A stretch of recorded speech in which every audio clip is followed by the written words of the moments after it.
안녕하세요. 치과 보철과 보철 전문의 박재완입니다.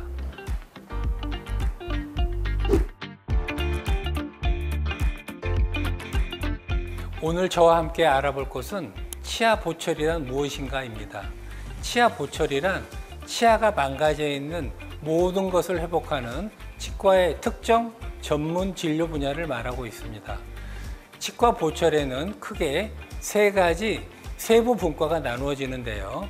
먼저 어르신들 틀니처럼 끼웠다 뺐다 하는 틀니를 사용하는 가철성 보철 전문의가 있고요. 심미 보철이나 레진 그리고 크라운 등 아름다움을 회복하는 고정을 하는 만들어주는 보철물을 만드는 고정성 치아 보철 세부 전문의가 있습니다. 그리고 마지막 세 번째로는 틀니와 브릿지를 벗어난 임플란트를 적극적으로 수복을 해주는 매식 보철 세부 전문의가 나누어집니다. 자, 이제부터 치아 보철 전문의인 저와 함께 치아 보철과 파절 그리고 임플란트, 치아 보철에 대한 모든 것을 설명해 주는 여행을 떠나보도록 하시죠. 함께 하시죠.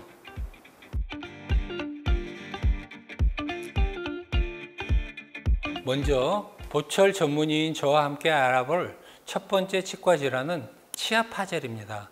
치아 파절은 치아가 깨졌다라는 것을 의미하는 질병인데요. 치아 파절에는 크게 두 종류의 파절로 나누어질 수 있습니다. 교통사고나 넘어짐, 그리고 외상 등으로 인하여 치아가 부러진 외상성 파절이 있겠고요. 음식을 먹다가 부닥치거나 단단한 걸 씹었을 때 치아가 금이 가는 저작성 균열 파절, 이렇게 두 종류로 파절을 나눠 볼 수 있겠습니다. 얼마 전 저희 병원을 찾아오셨던 젊은 아름다운 여성분이 있으셨는데, 그분은 며칠 후 있을 웨딩 포토를 앞두고 갑작스러운 외상으로 치아가 부러지는 바람에 굉장한 고민을 가지고 오셨습니다. 그러나 3D 프린팅 기법을 이용하여 즉각 보철을 재건하여 주었기 때문에 그분은 밝은 미소로 웨딩 포토에 늦지 않게 촬영을 할 수 있었습니다. 이후 그 모든 가족이 기뻐하는 것을 볼 때 치아 파절을 회복해주는 보철 치료와 보철 전문의가 해줄 수 있는 보철 치료는 한 가정의 행복을 찾아주는 중요한 길이 아닐까, 그렇게 스스로 생각했던 적이 있었습니다.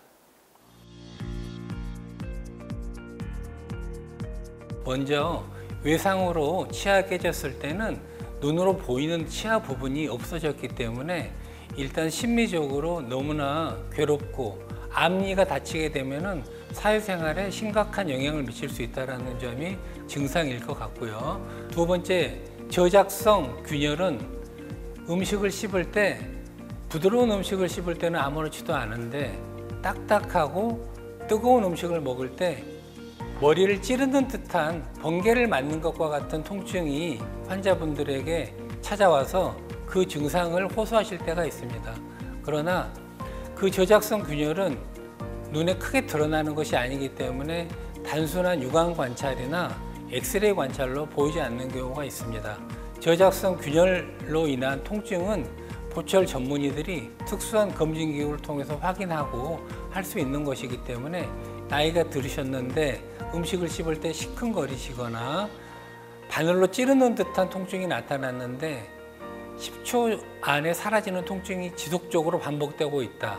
그럴 때는 저작성 균열은 아닐까라고 의심을 하시고 보철 전문의에게 찾아와서 정밀 검진을 받아보시기를 추천드립니다. 저작성 균열이 있을 경우에 또 하나 조심할 부분은 저작성 균열을 방치하면 그 균열을 통하여 세균이 침투한다는 겁니다.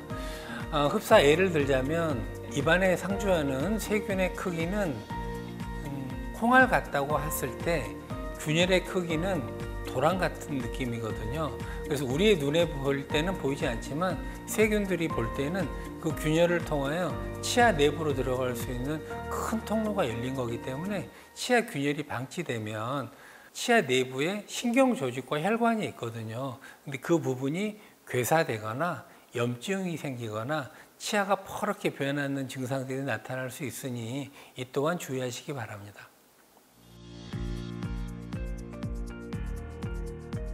탈구가 되었을 경우에는 그 치아를 버리지 마시고 그 치아를 생리식염수에 담거나 아니면은 우유에 담아가지고 빨리 골든타임 내에 치과를 찾아오시면 그 치아를 다시 한번 세정하여 빠진 자리에 집어넣는 재고정술을 통하여 그 치아를 회복할 수가 있고요.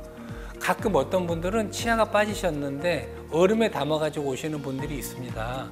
근데 치아에 남아있는 세포들이 얼음에 들어가면서 동결 사망해버리기 때문에 그 치아를 사용할 수 없는 경우가 발생합니다. 치아가 빠지거나 깨졌을 경우에 그 깨지거나 빠진 부분을 어떤 분들은 꺼지에 싸가지고 오시기도 하고 휴지에 싸가지고 오시기도 하고 알코올에 담아가지고 오시기도 하고 그런 분들이 있습니다. 이런 모든 행위는 치아를 오염시키고 특히 알코올에 담거나 얼음에 담을 경우에는 세포가 용에 파괴되는 행위이기 때문에 그런 건 하지 마시고 환자분의 몸에 있는 혈액의 농도와 비슷한 농도인 생리식염수나 우유 속에 넣어가지고 오시는 게 가장 좋은 방법일 것 같습니다.